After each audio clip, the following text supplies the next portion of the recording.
మనకి ఏపీలో TET notification అనేది రిలీజ్ అయింది 2026. దీనికి సంబంధించిన సిలబస్ ప్యాటర్న్ ఏంటి, ఎగ్జామ్ డేట్ ఏంటి, హాల్ టికెట్స్ ఇవన్నీ కూడా నేను మనకి లాంగ్ వీడియోలో ఎక్స్ప్లెయిన్ చేశాను. టెట్లో మనకి ఎన్ని మార్క్స్ వస్తాయి, మనం టెట్ క్వాలిఫై అవుతాము అనేది ఈ వీడియోలో తెలుసుకుందాము. ముందు మన ఛానల్ సబ్స్క్రైబ్ చేసుకోండి, అలాగే వీడియోని లైక్ చేయండి. అలాగే ఇలాంటి మన ఆంధ్ర అంటే తెలంగాణలో ఎటువంటి జాబ్ నోటిఫికేషన్స్కి సంబంధించి, అలాగే ఇంగ్లీష్ సబ్జెక్ట్ కంటెంట్కి సంబంధించి మరిన్ని ఇన్ఫర్మేషన్ కోసం మన ఛానల్ని ఫాలో అవ్వండి. టోటల్ మార్క్స్ వచ్చి 150 మార్క్స్ ఉంటాయి. టెట్లో మనకి 150 మార్క్స్కి పేపర్ అనేది ఎగ్జామ్ పేపర్ ఉంటుంది.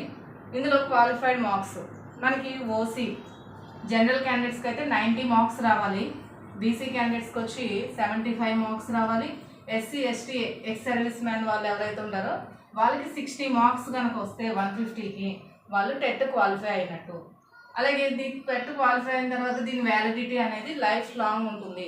మనకి 2011 నుంచి టెట్ అనేది కండక్ట్ చేస్తున్నారు. సో 2011లో రాసిన ఎగ్జామ్ కూడా టెట్ అనేది కూడా మనకి లైఫ్ లాంగ్ వస్తుంది.